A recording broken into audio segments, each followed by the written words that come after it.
Hello sir, I am Justin Richard Gumeagan, group leader of this research. The effectiveness of decision-making ability to the seafarers. Chapter 1.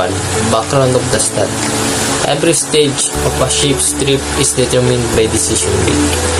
We use all of our expertise and experience to ensure that each cruise is as safe and efficient as possible.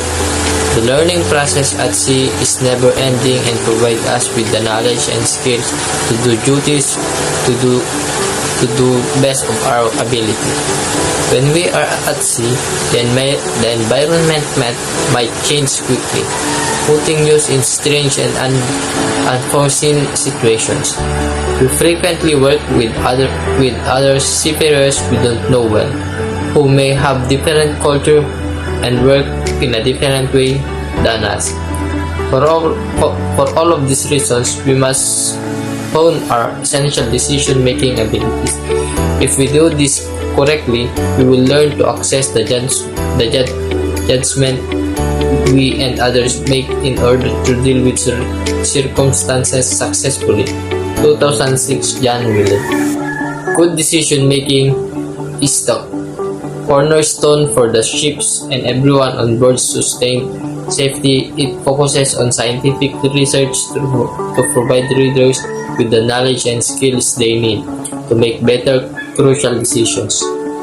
It will cover the following key points: making critical decisions as an individual, making critical decisions as a group, communication in challenging conditions, creating a positive error culture and around mistakes and responsibility, understanding the role of initiative decisions and how to develop critical decision-making abilities through training. Its purpose is to assist us in becoming more effective decision makers in all situations. These scenarios may be regular with which we may get overly acquainted and hence lose our guard, or they may be high-pressure occurrences. All decisions at sea are essential and seemingly little elements that do not appear as significant on their own might have serious repercussions. This adds to the strain that comes with our profession. The intellectual roots of critical thinking are as ancient as its etymology, traceable ultimately to the teaching practice and visions of Socrates. 2,500 years ago, who discovered by a method of probing, questioning that people could not rationally justify their confident claims to knowledge. Informed by sciences, informatics take a holistic view to change human practices, usually for the better. It applies digital technology to enable people to collect, process, and distribute information. From an organizational point of view, it seeks to empower decision-making through information system. As one of the founders of informatics claims, information system is to serve the object system, where the object system is the practice in focus. The maritime industry is a self-organizing ecosystem constituted by many participants and stakeholders acting in self-interest, closely held together by information for centuries. Information enables traders and shippers to overcome national differences and the myriad actors in the worldwide maritime system to request and receive the necessary service to transit oceans, rivers, and lakes and handle cargo in a multitude of parts of varying size and resources. In this paper, we visit several applicational areas where maritime informatics could empower decision-making in the maritime industry. For each of the areas, the focus is on how information can raise the quality of decision-making. Chapter 2. Review of related literatures and studies. This chapter presents the literature and studies comments in the both foreign and local setting. discusses the definition of decision-making, advantage and disadvantage of decision-making towards maritime students, literatures and studies. In the maritime industry, you often need to make decisions quickly and well under pressure. This decision can have significant economical, safety, and environment consequences, so it's crucial to have solid decision-making skills. Critical to have solid decision-making skills. Critical decision-making involves systematically gathering and evaluating information to make a decision. It requires finding the best available information and organization it, then thinking through the option to determine the optimal choices given the circumstances. This process is crucial to making well-informed, well-thought-out decisions. The term critical thinking is often the prepared process leading of the final decision. Critical thinking is essential in many situations that you may experience the maritime industry. Understanding the elements that make up critical thinking can help you to develop your skills. Logic is the ability to see relationship between causes and effects. This skill enables you to better predict the impact a decision will have various systems and individuals. Critical thinking requires the ability to see the facts of situation and prevent basis emotions from clouding judgment. To make a well-informed decision, you need to consider the context of decision, which can include a wide array of factors. Critical thinking requires multiple options, including new potential solutions to problems. In maritime operation, there are often many factors at play that have an impact on the decision-making process. To improve decision-making in maritime environment, it's crucial to work on these 5 areas. Individual decision-making. Individuals need to be able to make critical decisions independently. This decision should align with the goals of the crew as a whole, and while each member of the crew needs to be able to operate independently, it's essential that they also know when to consult with others. Group decision making. In many circumstances, decision will need to make a group. Working a team can bring memories advantage such as diverse perspectives and increased capacity. Effective teamwork leads to result that it is more than the sum of its parts. The framing of the question is also important, aimed to avoid ability for false compression of false dilemmas and try to focus on only one issue. At a time, you may also need to ask follow-up. Question is times to get all of the relevant information. Encourage honesty about circumstance decision making. Maritime work can be high stress and high pressure. Emergency situation can even lead to shock. In other states in their decision making, encourage crew member to be honest about stress, fatigue and other circumstances that may impact their decision making can help prevent mistake from occurring. If any member can let other know when they are unable to perform at their best, other can be take over certain tasks and decision. Crew member can also inform the captain, chief, owner, or other if they notice someone else showing signs of the shock and usually high level stress, some sign of shock according of the report on the Costa Concordia cruise ship. Disaster include denials and disbelief. Modus in irritability, anger, emotional numbing, forgetfulness and sleep disturbance and such of nightmares. Disadvantage of decision making: give more information, increase people participation, provide more alternative, improve to the agrees acceptance of commitment, improve the quality of decision. Good decision making process inquire enough information before taking any action of decision making. There is also large number of the people involved. It is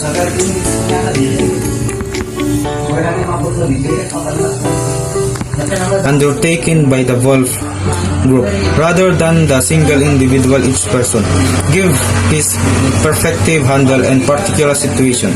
They all represent their facts and figure according to their skill. This generate enough information which can be used for better understanding of the situation. This helps managers in taking corrective decision. Organizational decision making is done by a group of the people working in the organization. It is not carried out by an individual rather than a group of people. Each person actively participates or organization decision they are free to present their creative idea without any boundary. Also, none of them are individual criticized for any failure, but the whole group of responsible to handle this increase the level of participant and different in the organization.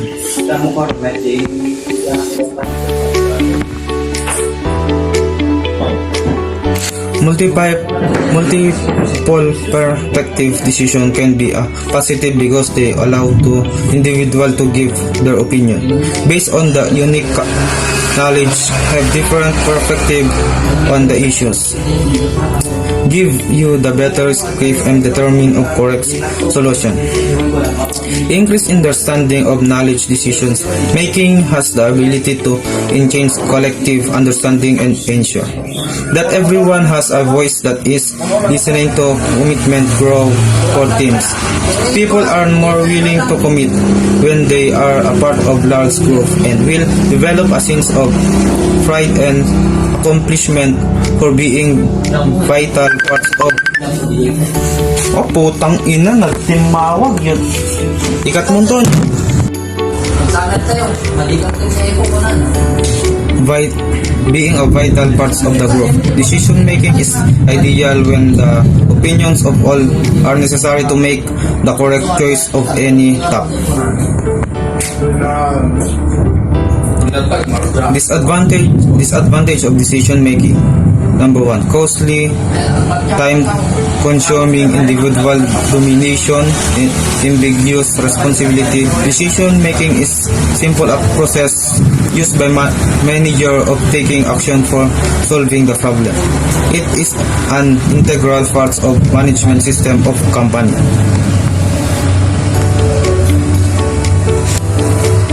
Which aim of providing efficiency decision making is the one trust when manager of able to take right decision. At right of taking decision of the core parts of every organization management team. If any decision is taken wrong, then it will be having negative consequences on the organization. Communication in challenging conditions. In the maritime industry, you often face challenging conditions such as inclement weather and situations that require quick decision making under pressure. Being able to communicate and make decisions effectively under these demanding conditions is essential. Transparency around decision making and mistakes. Encouraging transparency about decision making and errors can facilitate continual improvement and help avoid mistakes. Creating an environment in which crew members are not afraid to admit mistakes and discuss potential improvements leads to better decision making. Intuitive decision making and training. When you have more experience with a given situation, you can make decisions more quickly and effectively. This intuitive decision making ability can be honed over years of experience, but training focus on growing these skills can speed up the process of obtaining it.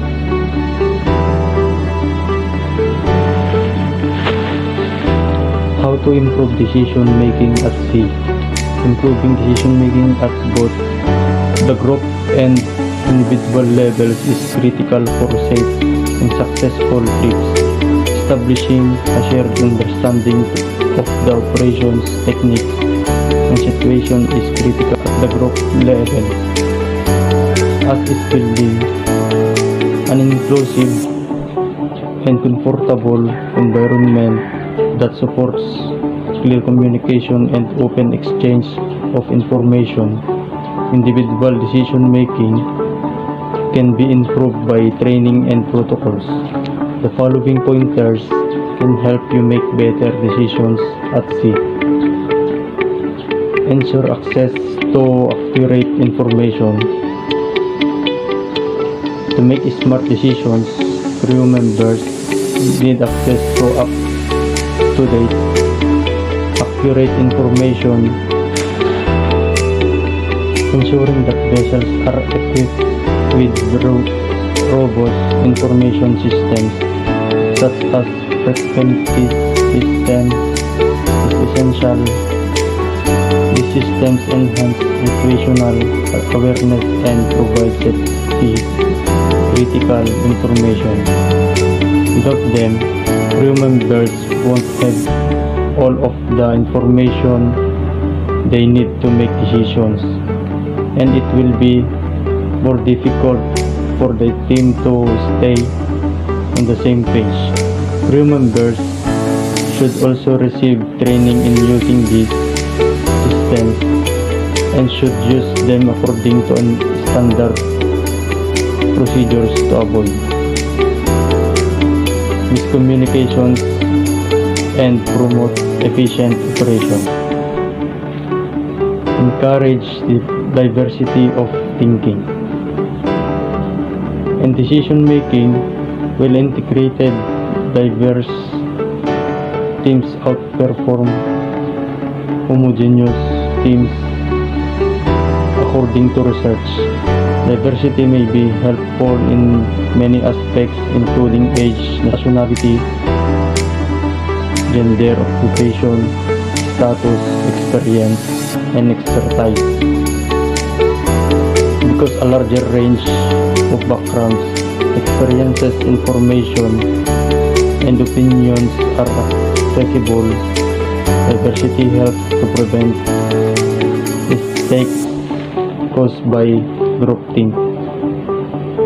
This diversity reduces the impact of biases and encourages groups to consider more aspects, giving them more possibilities for finding the proper answers.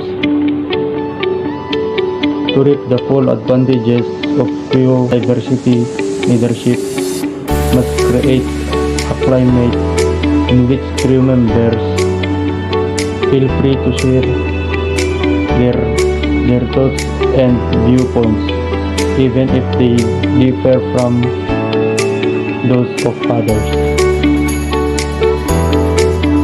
Establish clear roles and expectations.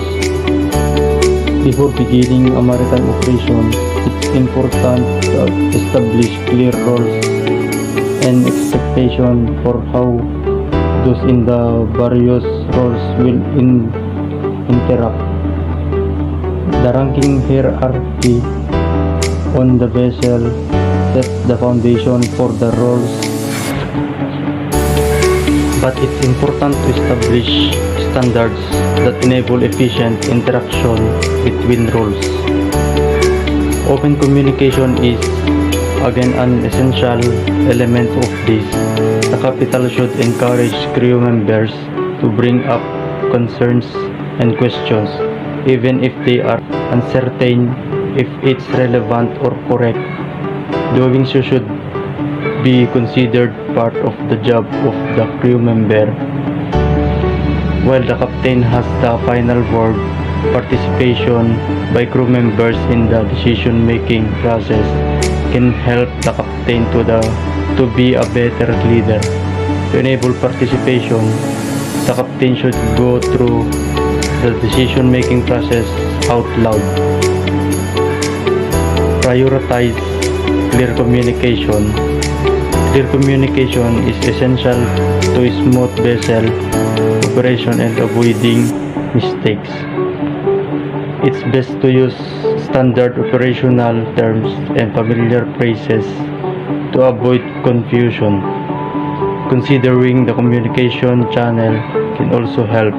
For example, sometimes it's best to present an idea visually, while other times a verbal message is more efficient. Should also have a clear purpose, as this helps elicit more useful answers. The framing of a question is also important. Aim to avoid ambiguity, false comparisons, and false dilemmas, and try to focus on only one issue at a time. You may also need to ask follow-up questions at times to get all of the relevant information. If any decision is taken wrong, then it would be having negative consequences on the organization. It may affect its overall functioning, making it hard for organizations to attain their goals. Decision-making process makes it possible to choose the right action among different alternatives available. This right decision selection make it easy to properly manage all business affairs and easily attain objectives. Decision-making is continuous and dynamic activity for every business. It must be ensured that people of sound and mind and creative thinking should be involved in the decision-making process. Decision-making process involves a series of steps to be followed properly to take better action. In today's time, the organization involves a large number of people in their decision-making. Opinions can be swayed even though decision-making is seen as a good way to come to a decision that is best for everyone. There are still some downsides to this method. It is very easy for opinions of some to be influenced or manipulated by other member of the group. This means that having access unbiased opinion is not always possible. Collaboration can be time-intensive. Decision-making can also be a very time-consuming process, because when a large number of people need to come together and agree, it is never easy or simple.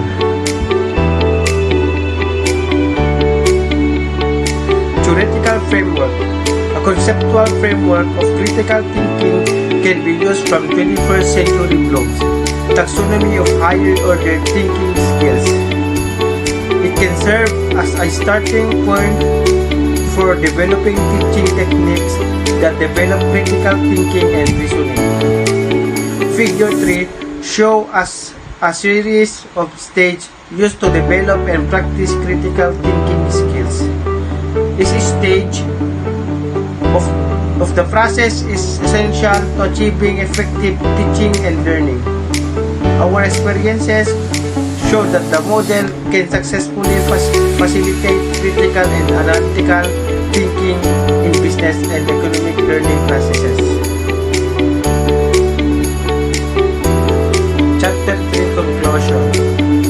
Critical thinking is that the process of reasoning and inquiring in order to create and update one's opinions based on sound reasoning.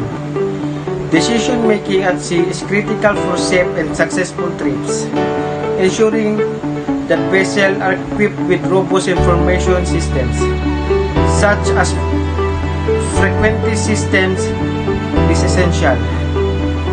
Leadership must create a climate in which crew feel free to share their thoughts and viewpoints. Clear communication is essential to smooth vessel operation and avoiding mistakes. Encouraging crew members to be honest about stress, fatigue, and other circumstances that may impact their decision making can help prevent mistakes from occurring. Seafarers also can notify ship owners if they detect anybody else exhibiting symptoms of shock, exhaustion, or unusually high level of stress. An honest decision-making process requires enough information before taking any action. A big number of persons are involved in decision-making. This guarantees that everyone's voice heard and improves collective understanding. It also enhances the quantity of engagement of various individuals inside the company.